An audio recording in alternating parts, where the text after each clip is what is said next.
Hello and welcome to AllPointsTV.com. This is Sam Jahari with Briona's Legacy. It's been a while since I've been on the air, but I don't know. It's like it seems like a losing battle, and I've just gone to so many funerals that I was depressed. I was really depressed, and it was really hard for me, to go into the schools and stuff like that. But we lost over 60,000 people last year to this addiction and overdoses. I can't just sit by the sideline and not do anything. This seems like this war is just a losing battle, but we can't just sit by and not do nothing. A few years back, when we had President Obama in office, we had Ebola happened, and we lost one American, and it was this big thing. We got a czar for Ebola, and he built these hospitals, and we put all this money and revenue into this because we lost one American, where we lost over 60,000 people last year. And I don't care if you like Trump or if you don't like Trump. He is trying to actually stop the drugs from coming into this country. He wants to build a wall, and they've come a long way where we're stopping, or we're deterring the doctors from writing scripts left and right like we used to do. But the whole thing is, these drugs are still coming across our borders, and we have to eliminate this. One time I had this judge. He said to me, if there wasn't a demand, they wouldn't be coming across the border. Well, if the demand is there and they can't get it, okay, that puts that helps stop it. The whole thing is, this is happening, and every home is touched by this drugs and these the addiction and overdoses. I came across I had somebody that I never met, but at the time I knew his aunt, and his aunt told me that he was struggling with this addiction, and if I could help him out, which I did. I went to his funeral on Wednesday. He was clean for over a year. He was doing really good, getting on with his life, and I don't know what happens, what's the trigger end of it, but talking to a therapist, he says, they just think one more time. That's crazy. We can't relate. We can't really understand these people, us that are not struggling with this. But for them, I don't know what makes their brain tick or whatever, but I've just gone to too many funerals to just sit by and not do anything. Like I said, I took probably a year off because I was really depressed. This takes a lot out of me, and it all started with losing my daughter.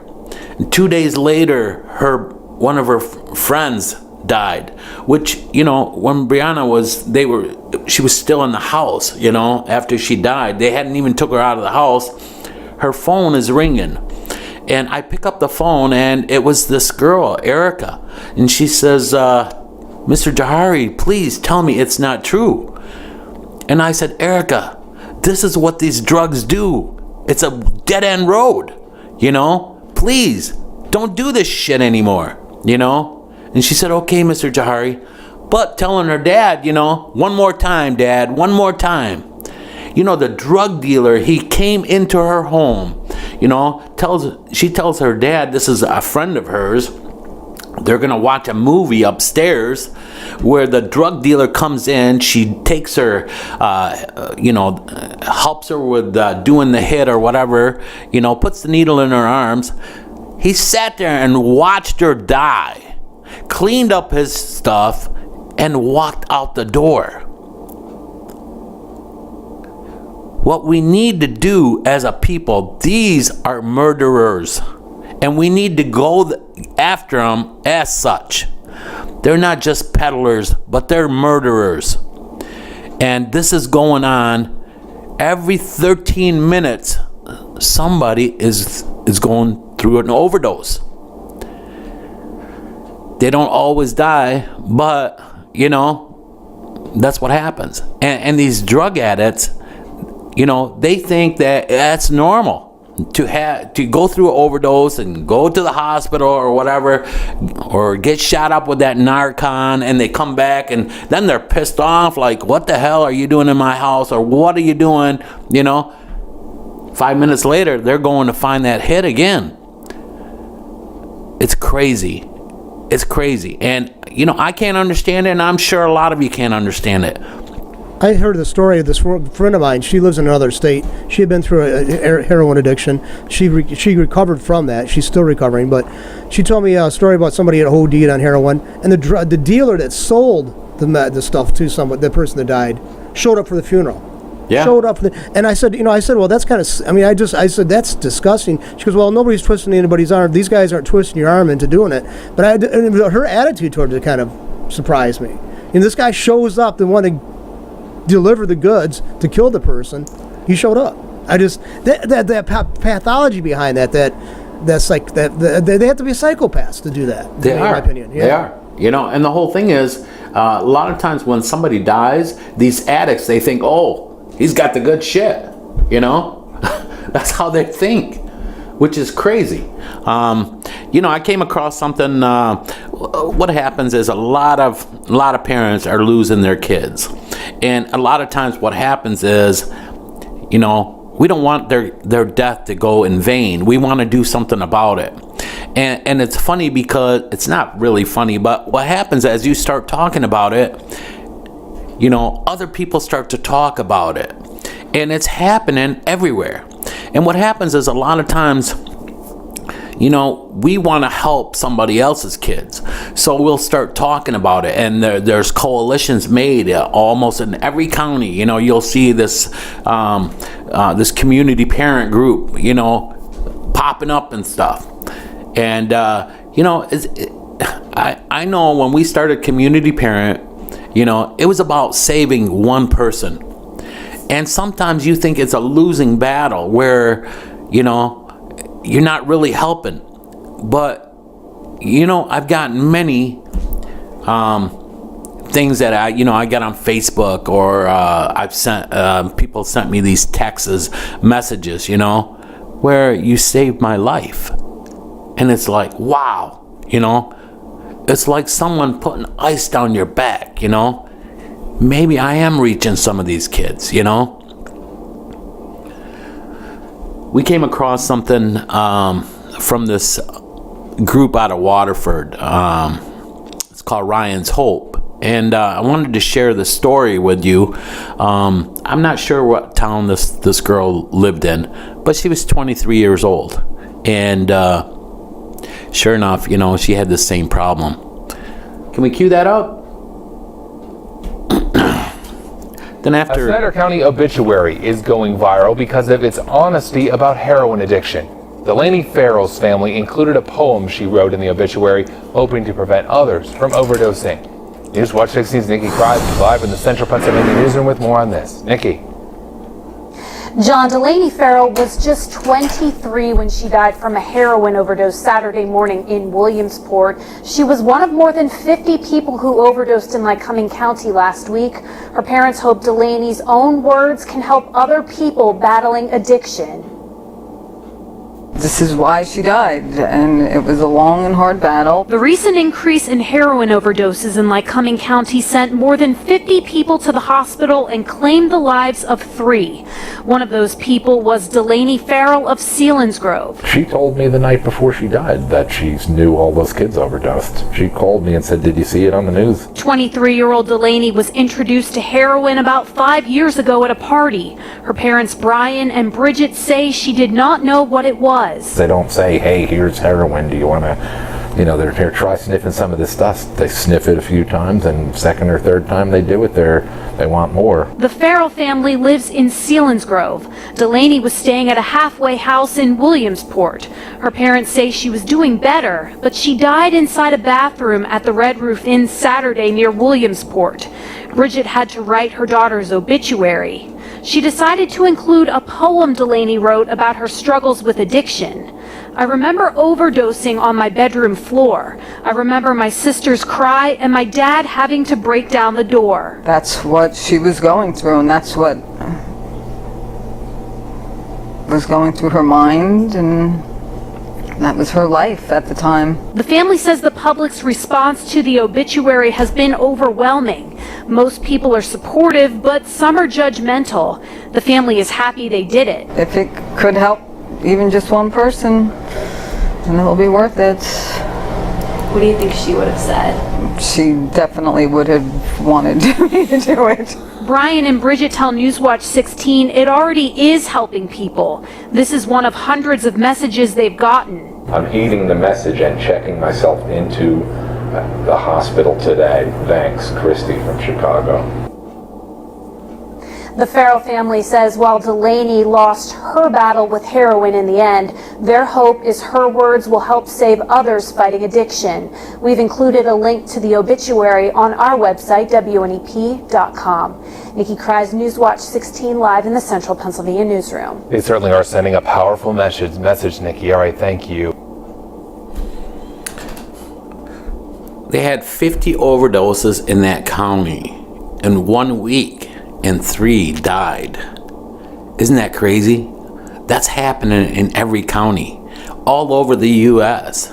Over 60,000 people died last year. That's besides the ones that they saved or that didn't die. I wanted to share this poem with you. And it says, funny, I don't remember no good dope days.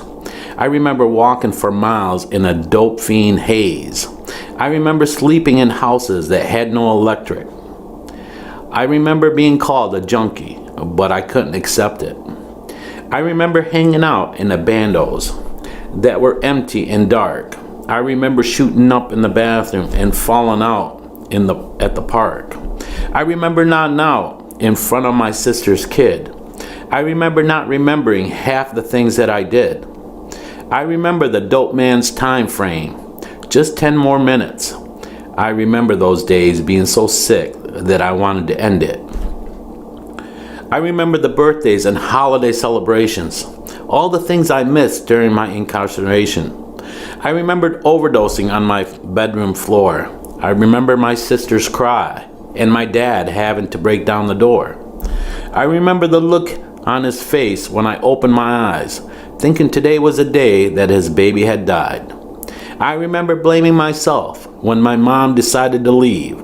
I remember the guilt I felt in my chest, making it hard to breathe. I remember caring so much, but not knowing how to show it. And I know to this day that she probably don't even know it. I remember feeling like I lost all hope. I remember giving up my body for the next bag of dope. I remember only causing pain, destruction, and harm.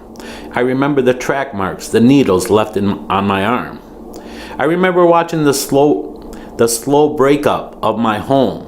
I remember thinking my family would be better off if I just left them alone. I remember looking in the mirror at my sickly completion. I remember not recognizing myself in my own damn reflection.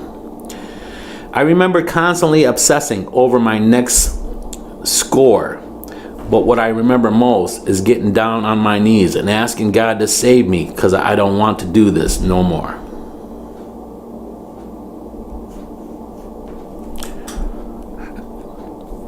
and they feel like they don't, they give up on life. They don't like being sick or an addict because it makes you do the worst things. It's hard to look at yourself in the mirror. You don't recognize who that person is anymore.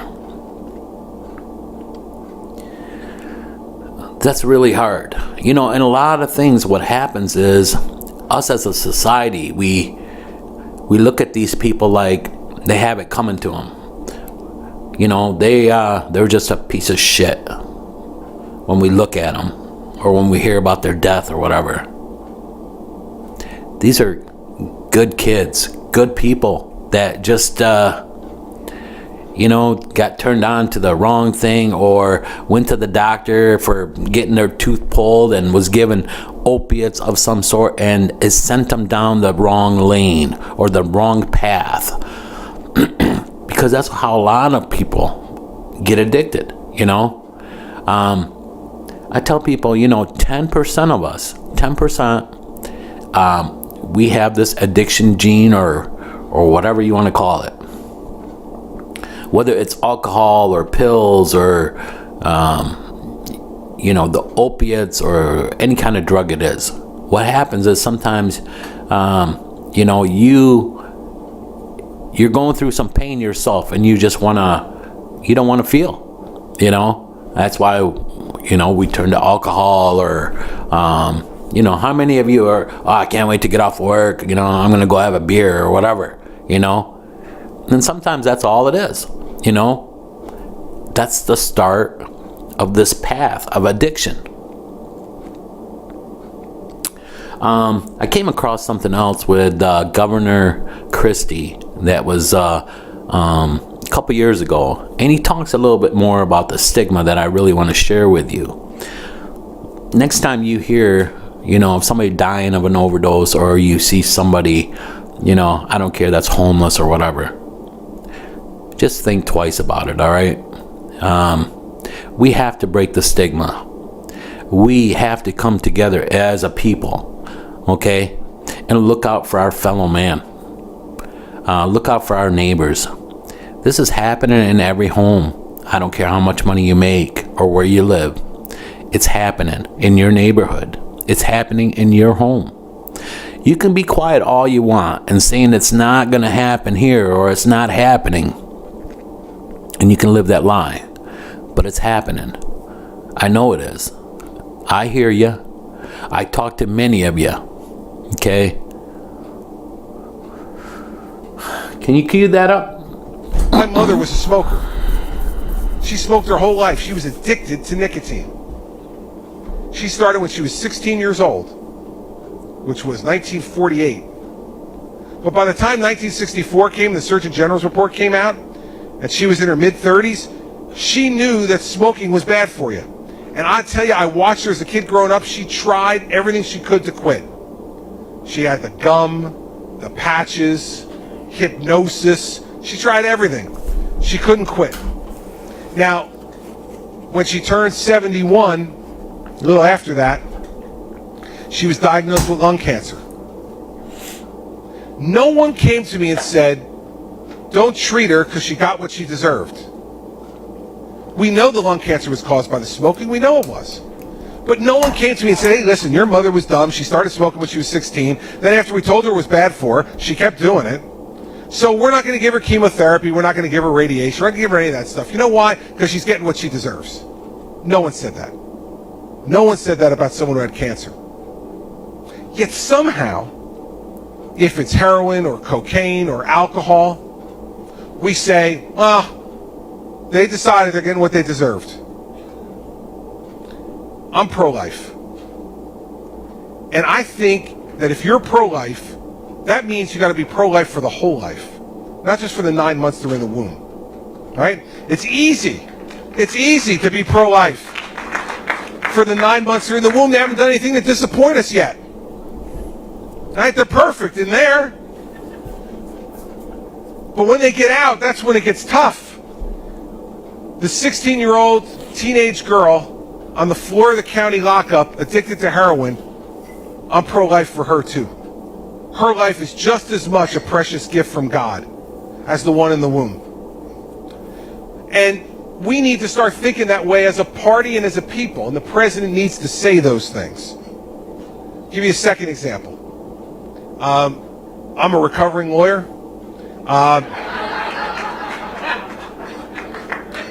Thank you. So I went to law school, and for any of you who went to law school, if there's anybody here who's a lawyer too, you can admit it privately if you want later. But the people that you're closest to from law school are those people who are in your first year study group. First year, when you're nervous as heck, you don't know. You don't know what is up and what's down. Are you going to make it or not make it? You have this small group of people that everybody puts together. There were 8 of us in my group, and we studied together. And you get to see everybody at their absolute worst. These are your best friends in law school. One of the guys that was in my study group, give me his profile. You know, he came, we went to law school at Seton Hall University in New Jersey. He came from an Ivy League school to Seton Hall. He was the smartest of all of us. He became an editor of the Law Review. He was the first one of us who got a job out of school.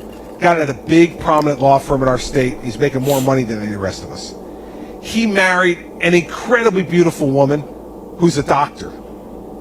They have 3 gorgeous daughters. One cuter and happier and more talented than the next. He was the first one among us to become a partner at his law firm. He bought a great house.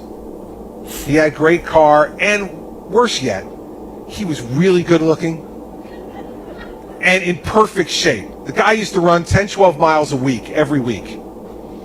So we loved him, but we hated him. Because the guy had everything, right? He was running one day in his normal routine. He hurt his back running. He was in his early 40s and was not giving in to age. And he was running his normal time, and he hurt his back. And so he went to the doctor because he was having trouble working, really hurt. And so he said, listen, we're going to give you some treatment, whatever. But in the meantime, just to help you get you through, we're going to give you Percocet. Help numb the pain. Well, about a year later, I get a call from his wife. And she said, he's addicted to these painkillers. And he won't listen. And I kicked him out of the house. And he's living at his parents' house, and you guys need to go and have an intervention with him. Those friends from law school, you need to go and get him to go to rehab. So we all went over there, we had an intervention with him, and it started a 10-year odyssey of him being in and out of rehab. During that period of time, she divorced him. He lost his right to see his girls. He lost his license to practice law. He lost his driver's license. He lost his home. He bought himself a condo and she kicked him out. He lost that. He lost all the money, spent all the money that he had saved and had spent through most of his retirement. When a year and a half ago on a Sunday morning, Mary Pat and I got the call that we've been dreading forever. That they found him dead in a motel room with an empty bottle of Percocet and an empty quart of vodka. 52 years old. By every measure that we define success in this country, this guy had it. Great looking guy, well educated, great career, plenty of money, beautiful loving wife, beautiful children, great house. He had everything. He's a drug addict. And he couldn't get help, and he's dead. And when I sat there as the governor of New Jersey at his funeral and looked across the pew at his 3 daughters sobbing because their dad is gone, there but for the grace of God go I. It can happen to anyone. And so we need to start treating people in this country, not jailing them. We need to give them the tools they need to recover, because every life is precious. Every life is an individual gift from God. And we have to stop judging and start giving them the tools they need to get better.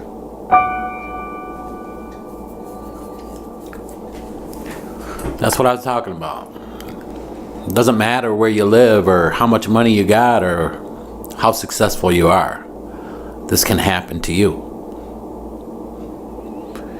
You know, my daughter, she was 13 and a half when her mom died. and she died of an overdose. And my daughter, I remember all through her growing up, you know, she hated the drugs. She hated because her mom was in and out of rehabs. She was in and out of prisons. And she was always dreading that call till it came in. You know, I never thought that my daughter would go down that road, knowing all that she knew and seeing what it did to her mom. But when you lose somebody, you're in a lot of pain, and a lot of times you don't know how to deal with it. My daughter started drinking, and you know, I had her in therapy through her whole life, you know, trying to help her cope with what was a lot of times your kids, they don't want to talk to you. You don't know nothing, you know. And they think they have all the answers, and they think they're okay, and they can deal with whatever's happening in their life. So as she started being a teenager and you know, trying to cope with the pain that she was dealing with, she was taking opiates, you know, Vicodins, and found out she was drinking. So at this point, I took her to her therapist, you know, and we're trying to deal with what's going on with her. And, you know, at this point, they want to tell me she's bipolar and she's trying to self-medicate.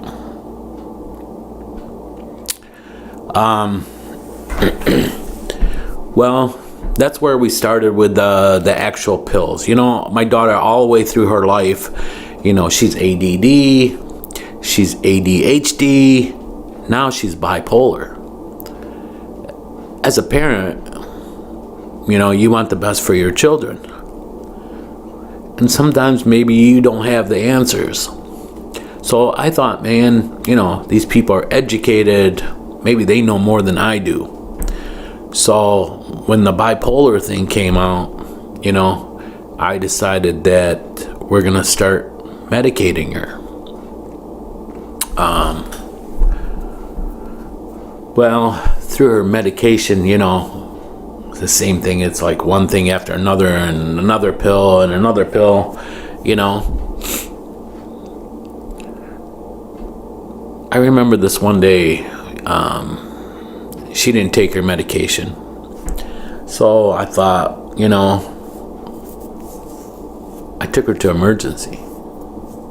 And, you know, we got to see a psychiatrist. And my daughter was a big debater, you know, and she was very good at it. So, you know, we went in to talk to this psychiatrist or whatever. And she says, I don't have bipolar. I'm just a teenager. And I'm lashing out. You know, afterwards, the psychiatrist, he says to me, he says, I think she's right. Well, through that, my daughter was 15 now. And she met an older boy. And this boy had the same problem that her mom did. And in her head, you know, she thought she would try this one time to show this kid that, hey, I can break or not do it, and you can too, you know. But you can't mess with these drugs and think you're above them. You know, I remember the first time I was called by the police, and the boyfriend had overdosed, and that was the first time I knew that she was doing this. And I says, Briona, I says, honey, you seen your mom die of this shit. Why would you even think of doing it? You know? She said, Dad, I wanted to know what was so good about this drug that kept my mom away from me. Now, to me, that doesn't make any sense. That doesn't make any sense at all. You know, it's like, you know that fire is hot, but you want to put your hand in there to see how hot it is. To me, it didn't make any sense at all. But, you know, to the therapists and these professionals, you know, yeah, it makes a lot of sense. Which is crazy. It's crazy. My daughter, when I met her mom, I was trying to help her out. And, you know, she was young, and I met her like the day after she got out of prison. She's a beautiful lady, you know, beautiful girl. And I just broke up with my girlfriend, and, you know, I'm hanging out with my friend in this bar, and, you know, I came across this pretty girl, and never seen her in there before, and I was asking her, I'm like, you know, so what are you doing in here? She said, oh, I'm celebrating freedom. I said, me too. I just broke up with my girlfriend, you know. She said, well, I just came out of prison. I didn't believe her. Then as we talked, you know, she was in prison, you know, because she was on drugs, but her boyfriend was a drug dealer. And he was going to make a drug deal, and he got busted. And of course, Tina, you know, she had to be there, so that's why she ended up doing 5 years in prison. I think she was 17 when she went to prison, and she was 22 or 23 at this point, when we met. But, you know, even her mom serving the time and knowing all she knew, what happens is these people that you come across, if from the rehabs or from the prison or wherever, that have the same problem as you can relate to them, and you know what they're going through. And what happens is one will fall, and you will fall with them. You know, you try to help sometimes, but in the long run, you know, you get right back to it. You know, he was talking about, Governor Christie, he was talking about cigarettes, you know, and about his mom and having cancer and stuff. You know, that's a pretty good way to put it, because, you know, I quit 18 years ago. I quit smoking cigarettes. But I had quit 3, 4, 5 times maybe before I finally, you know, threw it out. And the whole thing is, through it all, you know, I remember my wife, she would tell me, please quit, you know. I'd smoke in bed, you know, till 1, 2 o'clock in the morning, I'm smoking, you know.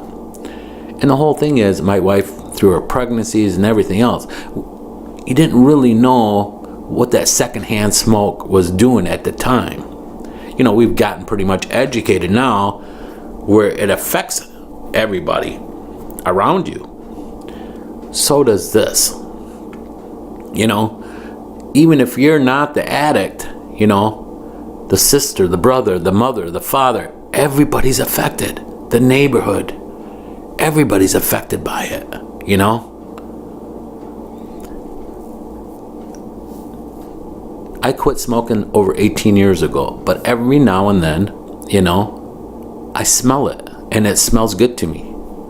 But it's like you have to talk to yourself, you know, hey, you're not a smoker anymore. But that's just cigarettes, okay? These people that get on heroin, 3% ever actually kick the habit. How many people you heard about, you know, after 22 years of being clean, you know, all of a sudden they go back and use it one time and they're dead.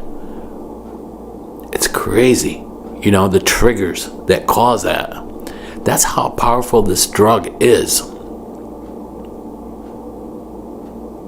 we've talked on this show many times. It's like, one time in New York, they had a big bust, that they stopped from coming in. Over $50 million of heroin and pot and cocaine, $50 million that they stopped. But I guarantee you, on that same day, there's probably another $150 million worth of drugs that actually made it across. Isn't that crazy? That is crazy. We need to shut our borders down and stop this from coming into our home. Briona, like I said, she was conceived, I went through the rubber. And so I really had a hard time after she died. I was mad at God. I was mad at the world. I was depressed. But it was like, God, why you gave her to me, I wasn't trying to have a baby or anything, but you made an intervention for her to come. So, my daughter, she died February 14th. October 9th, my daughter would have been 18. So we decided, we're going to go to the cemetery and we're going to celebrate her 18th birthday. So it was like 5:30, 6 o'clock at night. And, the whole family came, flowers, balloons, we're going to celebrate her life. Because my daughter had the biggest smile and the biggest heart. And you find that most of these addicts, that's really, really beautiful people. Beautiful hearts, Well, anyways, when we got to the cemetery, the sun was coming down and the moon was just lit so bright. And the last time, the Christmas, I gave my daughter a dolphin necklace because she loved dolphins. Well, when we got to the cemetery and the moon was just lit on this cloud, and the cloud was a dolphin. And I knelt down and I said, God, I surrender. And I'm sorry for being pissed off at you, I know my daughter's in a better place. It just hurts. It hurts when you lose a loved one, especially your child. It's a hole in your heart that never, ever, ever heals. You learn to live without that person. And grieving, it's like you don't know when it's going to hit you. And the tears just start coming down. I don't wish that on my worst enemy. I go into schools, I get on the radio, I get on these different TV shows. It's not for me. But hopefully I can save your child. I can save your sister, your brother, your mother, somebody that hears the message and says, you know what? I need to get clean. And really, I look at it this way. One time I was watching Discovery Channel and they were talking about the end of the world, And this was after Briona had died and stuff. And they were talking about people that are addicts and that are doing drugs and stuff. They said that is the devil, the devil's work, okay? Because this way your mind isn't clear, so he can control you. So I look at it this way. You want to get clean, you need to find a relationship with God, somebody that's stronger than the devil. I'm not a pastor. I'm not a religious man, but I have my own relationship with God. If I don't have that relationship, I would have gone crazy a long time ago.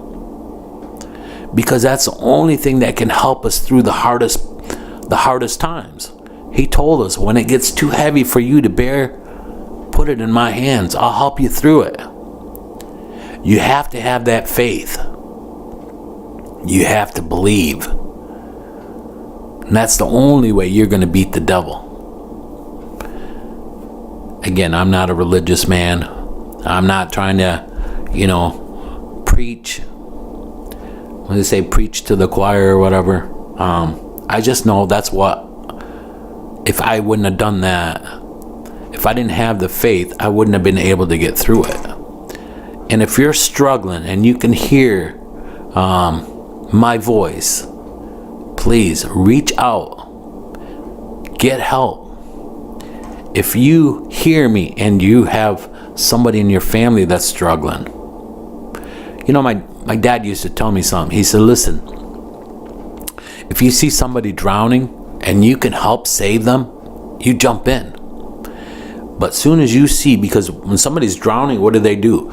They just lunge on to you, and a lot of times they'll take you down if you're not a strong swimmer. So you have to let them go.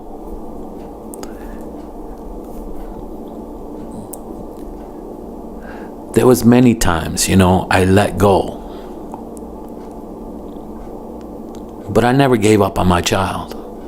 Never gave up on my child. It's hard to give up on your loved one. And the whole thing is, when they pass, there's so much guilt. Did I do enough? I turned my daughter into a system that I thought had the answers that could really help me. They didn't have a clue. I remember the first time I finally got in front of a judge. And I asked this judge, I was asking for help so bad. I was telling him, she's been running away, she's with this boyfriend, he's doing drugs and this and that. And this judge, he looked at me, he said, well, Mr. Jahari, seems like you want to join, you want to make it like the whole world is at fault. Well, he looked at me, he's like, you just need to take a couple of weeks off and be home with your daughter. I didn't get it. I didn't understand how the hell did this guy get to become a judge? Even the lady from the runaway program, she said, he's a fucking asshole. Excuse my French.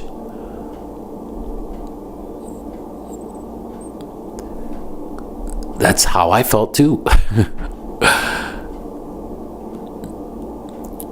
But, through it all, my daughter did rehabs over and over and over. I don't know what it is, But after she died, as I started speaking out, it was like, wow, there's an epidemic here. And this epidemic, it just keeps getting worse and worse every day. It's not slowing down any at all. 60,000 people died last year. That's more than in our wars.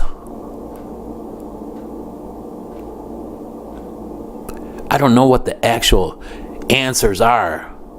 I'm just a father that lost a child. But I know I can't do it by myself. I know I need everybody to come together and let's come up with a solution that works. We finally have a president that's even talking about it,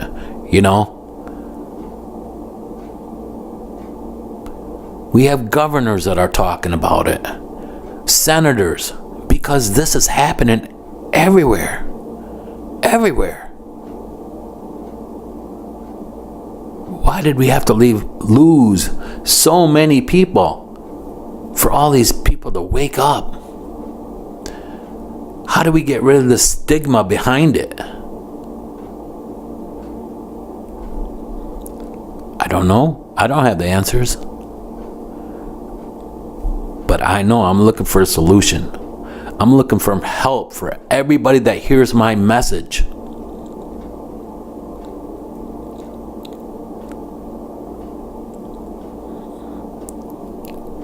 Sometimes you feel like it's a losing battle. But does that mean we stop? We can't stop. I couldn't stop. I don't care how much it depressed me. How much I felt, how bad it is, I tell you, grieving and sadness, it takes so much out of you. But there's a fire that's just inside that says, no, enough is enough. We have to do something.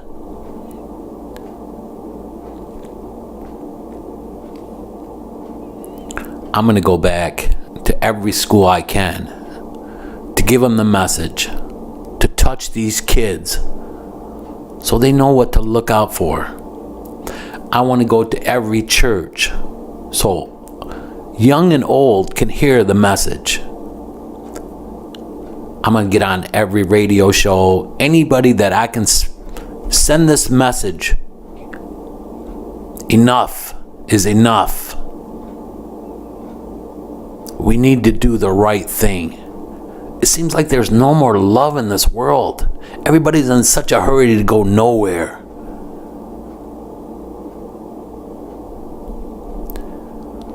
What happened to the love of each other? The neighborly love. I came to this country, I was in 1969. I came from Lebanon. My dad found out he was an American citizen through my grandfather, and we came to this country. It was a whole different world that we lived in. Everybody looked out for each other, Now there's everybody's afraid to get involved.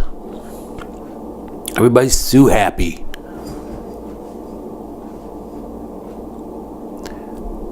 That doesn't mean we stop. We need to get united in this front. Doesn't matter how many battles we lose. We can't afford to lose this war.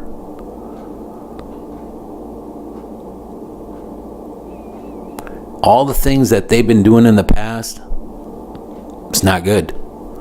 We need to change.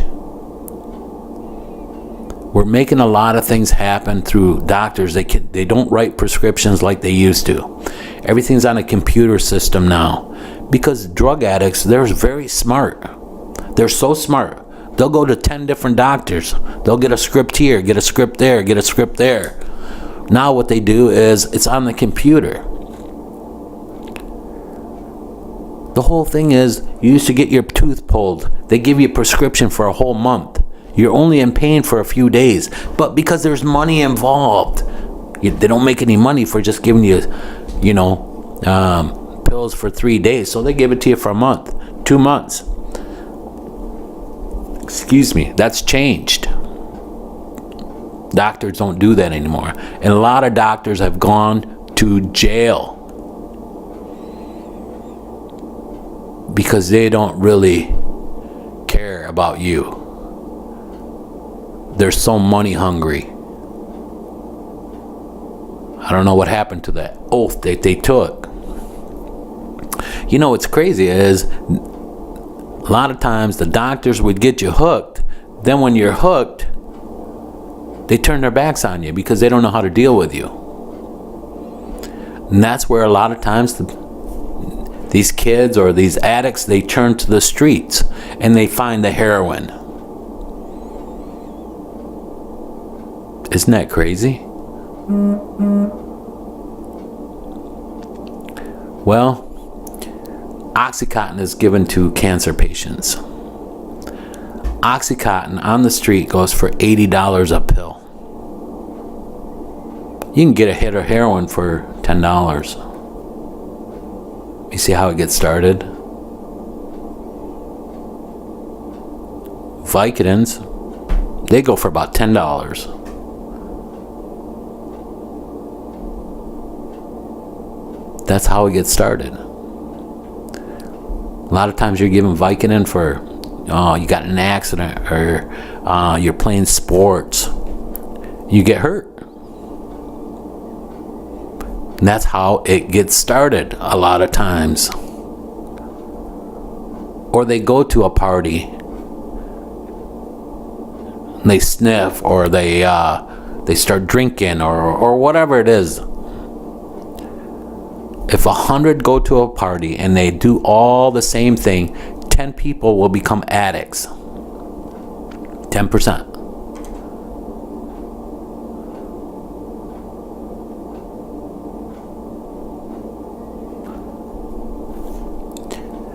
And then the mental health aspect of it, whatever they're struggling with, bipolar or whatever, so they want to self-medicate. There's another aspect of it. Let's break the stigma. These are people. These are somebody's kids, somebody's sister, somebody's brother.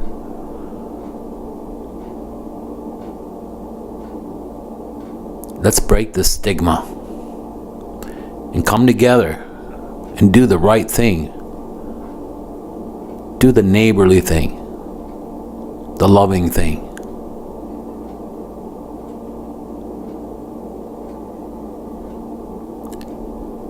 Don't just, when you go to the funeral now, you want to give your support.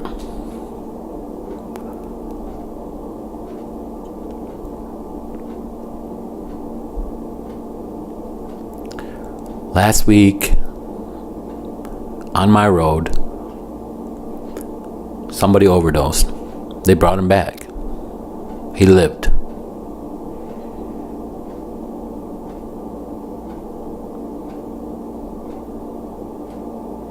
Or somebody else died.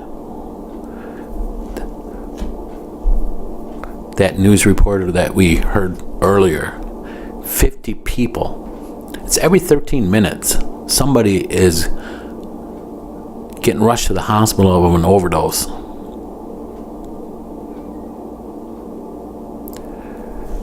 Now they have this, they call it Narcan.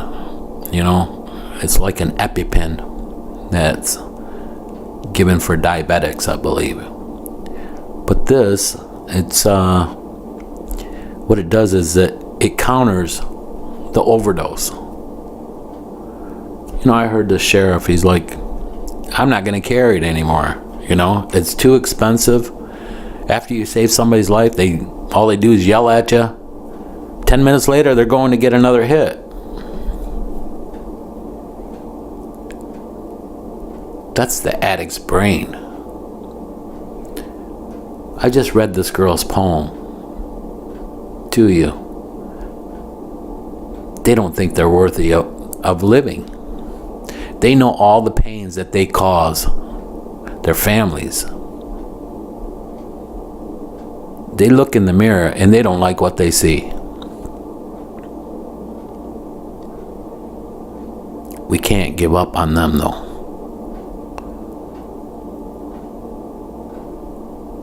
We can't give up on these addicts. They have the best heart.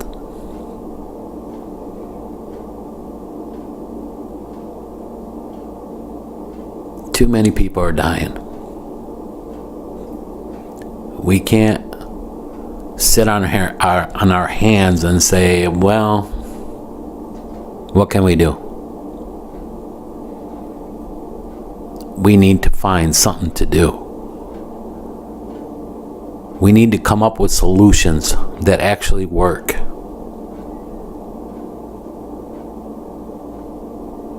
We need to close the walls around us and stop this drug from coming over across our borders. What trips me out is people, all they want to do is complain and say, this isn't so, we don't need to do this. And a lot of those, they live in these closed walls all around them. you know, they have bodyguards and security and all this, but we're not supposed to have a wall around our country. I came from a different country, and it took 2 years after my dad was an American citizen to vet us, to make sure that we weren't terrorists, that we were good citizens. What is wrong with that?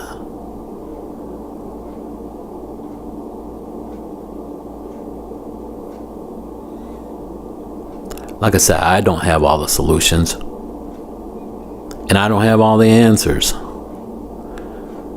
But any idiot would know. You keep doing the same thing, you're going to end up with the same results. We need to do something different, obviously.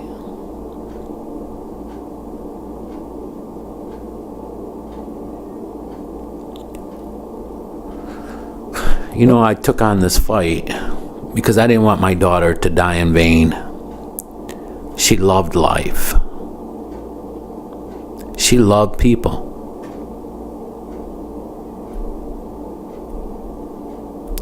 And I know she hated drugs.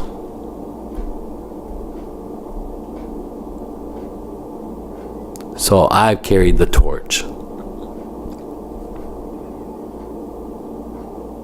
Sam, why don't you give out where people can find you on Facebook too, so they can friend you, so you know that we can maybe get more people aware of this, so we can get the word out that what you're saying right now. We can get it out to more people. Why don't you just give out your Facebook page or whatever you want them to contact you through?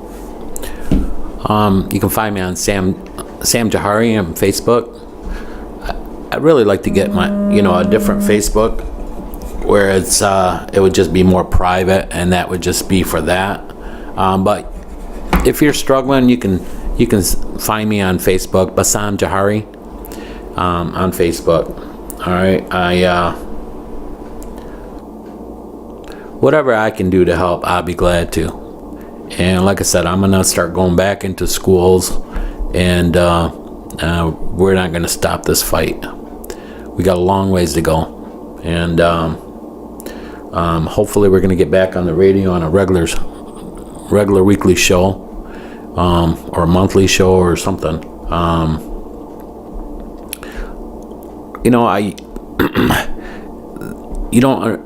This just takes so much out of me, and it's hard. It's really hard to go into schools as much as I want to, because I'm usually depressed for a whole week. But sometimes you don't see your work, or you don't see that you think it's a losing battle. I know we've touched a lot of people. We've been in front of over 55,000 kids. And you hear more of the death than you see people that really got the message and did something about it. But it's a wonderful, wonderful feeling when you hear that person tell you, you saved their life. Or one time I was at a school, and as I'm walking off the stage, this kid stood up and he says, "You're my hero." It's like, oh my gosh. But that's not why I do it. We want to save as many as we can. And it all started by, if we could just touch one person. If we could just touch one person, then it's worth it. I hear your cries.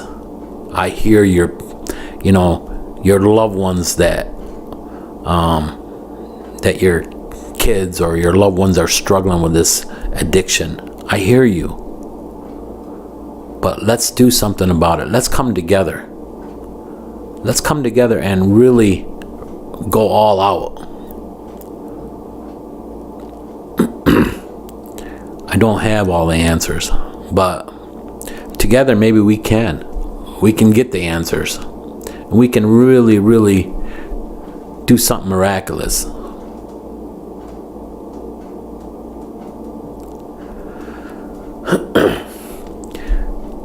Well, I think my hour is up.